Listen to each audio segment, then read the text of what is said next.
জাত ধর্ম নিয়ে করছো লড়ালড়ি, হাতে কাজ নেই, সংসারে শান্তি নেই, পরিশ্রম আছে মজুরি নেই, রাজনীতি আছে লাল ঝান্ডা নেই,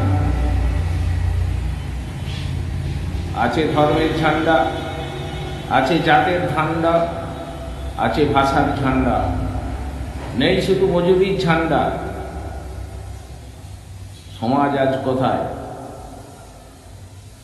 আজকে এই সময়ে দাঁড়িয়ে আমরা বলতে পারি যে পশ্চিমবাংলাকে আমরা দেখেছি, গরিব খেটে খাওয়া মানুষ তারা মাথা উঁচু করে সংগ্রামী মেজাজে জীবনযাপন করত। আজ তারা মাথা হেট করে সব কিছু সত্তা বিকিয়ে দিয়ে হীনমন্যতায় দিন যাপন করছে। পশ্চিমবাংলায় এটা তো হওয়ার কথা ছিল না। পশ্চিমবাংলা গর্বের সাথে বলতো, আমরা মাথা উঁচু করে চলি, আমরা কারো দয়ার দানে চলি না, আমরা নেতাজি সুভাষচন্দ্রের দেশ, আমরা ক্ষুদিরামের দেশ, আমরা বিনয় বাদল দীনেশের দেশ। স্বাধীনতা পরবর্তী বিভিন্ন রাজনীতির সরকার, বিভিন্ন দলের সরকার পশ্চিমবাংলায় শাসন ক্ষমতায় অধিষ্ঠিত হয়েছে, কিন্তু 2011 সালের পর আমরা যে সরকার অন্তর্ভুক্ত হয়েছি, সেই সরকারের হাতে আজকে যেদিক তাকাবেন সেদিকেই অনুগ্রহ ভাতা। জীবনটাকে ভাতামুখী করতে হয়েছে, জীবনটাকে কাজমুখী নয়, কর্মমুখী নয়।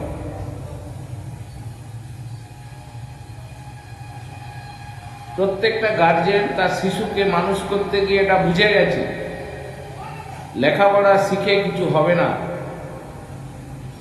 কাজকর্ম হবে না, চাকরি হবে না। এই যে একটা পরিবেশ তৈরি হলো কেন? এর জন্য দায়ী কে? কোনো ধর্মীয় মন্দির, কোনো মসজিদ, গির্জা তা তো নয়।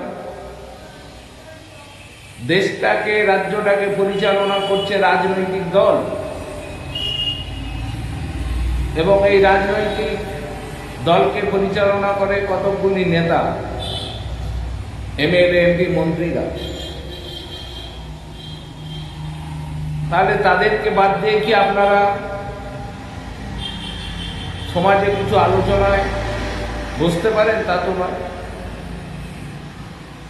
যে পশ্চিমবাংলা শিল্পমুখী ছিল, যে পশ্চিমবাংলা কৃষিমুখী ছিল, সেই পশ্চিমবাংলায় আজকে শিল্পের ধোঁয়া নেই, শিল্পের ঘড়ঘড়ানি আওয়াজ নেই, শিল্প দিকে তাকিয়ে নেই যুবক যুবতীরা, শ্রমিকরা, খেটে খাওয়া মানুষরা। শিল্পমুখী জনজোয়ার নেই। অপরদিকে কৃষিতে পশ্চিমবাংলায় জমি আছে, উৎপাদিত ফসলের চাষযোগ্য জমি আছে, কিন্তু সেই জমিতে কোনো চাষ হচ্ছে না। ধান চাষ অবলুপ্তির পথে,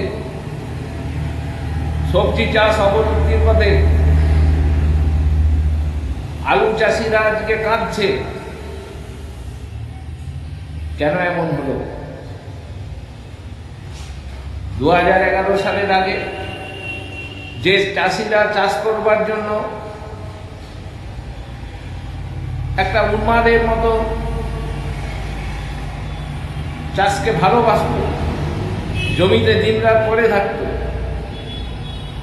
চাষিরা অন্তর যে ভালোবাসত কৃষি ব্যবস্থাকে, কেন আজকে তারা মুখ ফিরিয়ে নিল? কারণ একটাই, আর্থিক পরিকাঠামোটা এমনভাবে তৈরি হয়েছে চাষি চাষ করে ফসলের যে দাম পাবে সেই দাম দিয়ে তারা দেনার জালে জড়িয়ে পড়বে এবং খেতে পাবে না। সংসারে অভাব আরো চরমতম আকার নিচ্ছে, যার ফলে চাষিরা মৃত্যুবরণ করছে, আত্মহত্যা করছে। একে একে চাষিরা মুখ ফিরিয়ে আজকে মাঠের পর মাঠ, গোটা রাজ্যব্যাপী মরক লেগেছে চাষে। কারণ চাষিরা যে ফসল ফেলাবে সেই চাষি খেতে পাবে না, সেই চাষি ঔষধ পাবে না, সেই চাষি জীবনযাপন করতে পারবে না, সেই চাষি তার ছেলে মেয়েকে লেখাপড়া শেখাতে পারবে না। আর চাষাবাদের পণ্য, কৃষকের ফসলের পণ্য যে বাজারে আমদানি করবে, যে বাজারে বিক্রি করবে, যে ফড়ে হবে, তারা লক্ষ লক্ষ কোটি কোটি টাকার মালিক হবে। কারণ সেই ব্যবস্থাই চলছে আমাদের সামাজিক আর্থিক কাঠামো। 2011 সালের পর থেকে চাষিকে যত বড় ঠকাও, চাষিকে অর্থ না দিয়ে সেই অর্থ খরিদার, দালাল, যারা বড় বড় বৃহৎ ব্যবসায়ী তাদের বলে তুলে দাও। তাই তো আজকে আদানি আম্বানিরা এইখানে নেমেছে কৃষি পণ্যের ব্যবসা করতে। এই ব্যবস্থার চরম অবসান চাই।